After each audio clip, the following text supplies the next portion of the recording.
don't know about you guys, but whenever I think about dinosaurs and like Michael Crichton novels, Steven Spielberg films, I really think about Taylor Swift.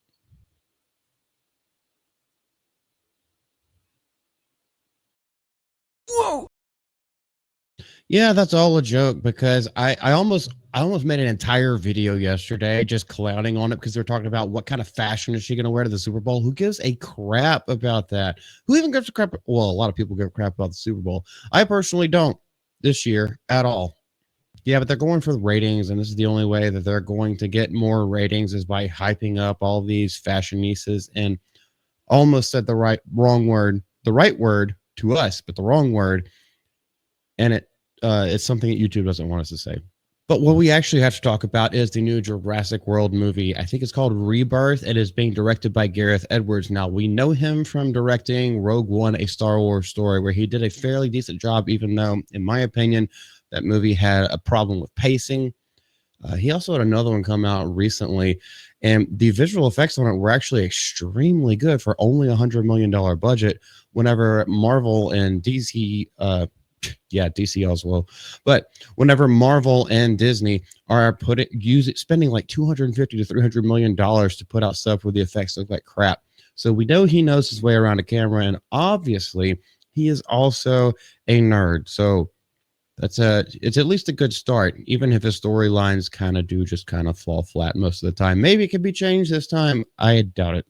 So it is called Jurassic World Rebirth, and the director, Gareth Edwards, reveals the influence Star Wars had on the mutant dinosaur teased in the new trailer. Some Rancor went in there. Now, this is probably just the way he talks, because if you go through this article, and we will, trust me, we will get there, it's basically it's taking everything that the character that BD Wong was playing and saying, let's take it to another level. So I already don't like the premise because they've let that little piece of information go that, like, oh no, these were already mutated dinosaurs, which we knew that in the beginning because they had to be spliced with the amphibian DNA. Anyway, this might be getting a little bit nerdy for everybody, so let's keep more to what this article is saying. So with the trailer premiering last week, and it confirms on those spoiler talks, they had the internet buzzing. InGen, of course, they have to bring them back with their newest freak of nature, is part dinosaur and all monster. And where's the cleavage?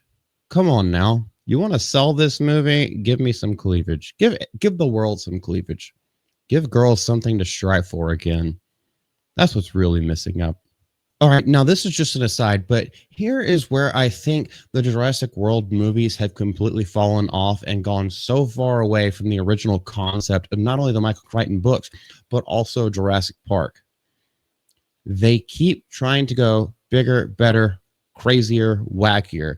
There are so many dinosaurs, like fossils, skeletons, that we have found, and we don't even know what they actually look like. We can only surmise and guess based on bone structures and stuff like that. So there are so many things that can be done with this kind of stuff. By the way, a lot of the dinosaurs that are in there are from the Cretaceous period and not from the Jurassic period, but Jurassic just sounds better. So a little bit of knowledge for you. A list of the dinosaurs will be in the film was posted to Reddit not too long ago ahead of the first glimpses of the sequel. I just don't know where they're going to go from it. But I think it was Beardo. I've got to shout out Beardo. He's the one that said, I was like, oh, look, well, they have Finn, Poe, and Ray just in a Jurassic Park movie. And is this where this is coming from? Oh my gosh, I just made this because Gareth Edwards is already talking about the movie that he is directing, and he's having references to Star Wars, and Beardo brought that up. Now, did Beardo have an inside scoop? These are the questions we must ask.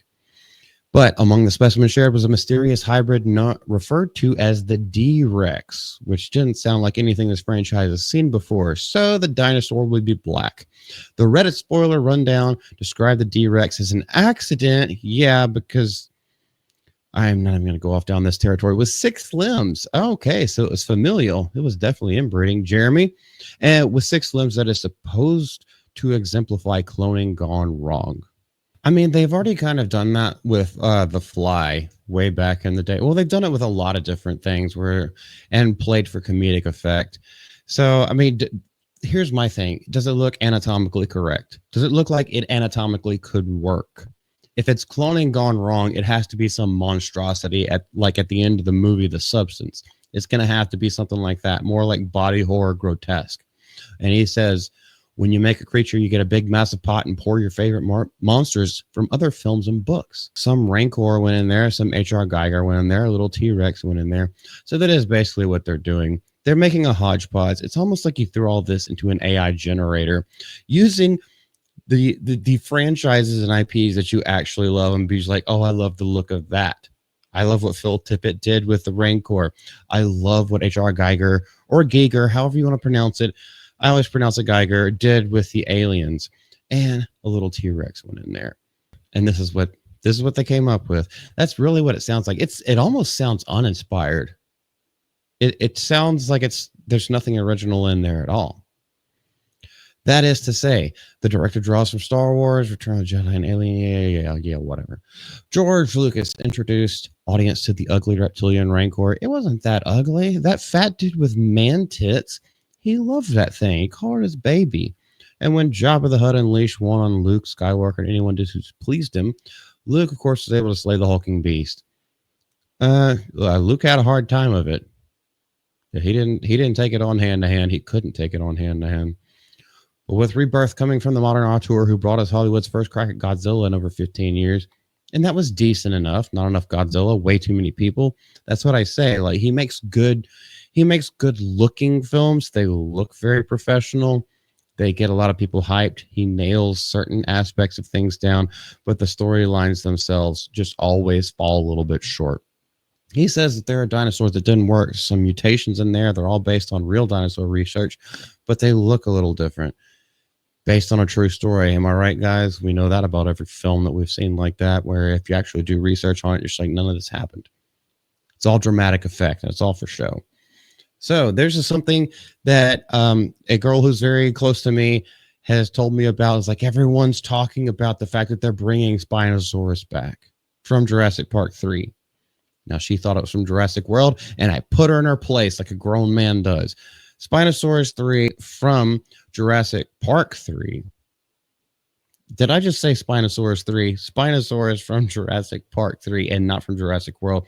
That's the one that had the jaw strength to snap the T-Rex's neck. So if they're bringing that one back, plus the Mosasaurus, which killed the Indominus Rex in Jurassic World, the Titanosaurus, and then obviously the Tyrannosaurus, because that's basically the hero of the franchise now. That is how far that Jurassic Park has fallen, is that the lead, the one that everyone roots for to win, is the Tyrannosaurus Rex. When, if you actually read the story, or not even read the story, but if you actually watched and paid attention to the themes and values of the first movie, you'd see that the T-Rex itself had no agency. It was just doing what a wild animal does. It didn't care about other stuff. It was just like, me hungry, these things small. Here we go. I know they're tasty. I don't know about humans. Well, he did eat a human earlier, so maybe he tasted all the shit that was in that lawyer's body and was just like, maybe not worth it, because velociraptors taste a lot more like chicken, which in real life, they were way closer to the size of chickens or small turkeys. Why do these videos go on for so long? Because I get caught off in my own little tangents, and I hope you enjoy them. But I wish we had an image for what he's talking about with this 6-appendaged creature that they're trying to pull out. And of course, it just keeping going down further and further. Pretty soon, it'll be a dinosaur centipede. It'll go around down that thing, and I'm sure Marlon Wayans is working on a parody of it already. I'm sure a lot of people are. I can't imagine it really working in a way that's not just popcorn fare. The majesty, the majestic wonder of Jurassic Park. Lost World went a little bit campy. Jurassic Park was cut somewhere in the middle. It was pretty damn campy, but it holds up, except for the Velociraptor and the airplane. Alan, that makes me bust out laughing every single time. But anyway, I'm done talking about this. I am not looking forward to this whatsoever. And I know that we have been conditioned to look for certain things within the trailers, like, oh, is it going to be this? Is it going to be is the narrative structure, is the characters, are the characters going to be set up in a certain way that fits a certain mold? So they're not actually telling a really good story. They're just going further down the road that they've already been. Now, we don't know all of this yet, but we could speculate, and that's what we're here to do. If you guys have any speculation, please leave it down in the comment section below and let me know. Are you even going to watch it? Because most of these movies are still making $1 billion. Now, it has been a few years, but most of these hit around $1 billion. So I'm pretty sure, especially if they use if they use that John Williams score, it's going to get people right in the feels. They'll still go to the theater to see it at least once.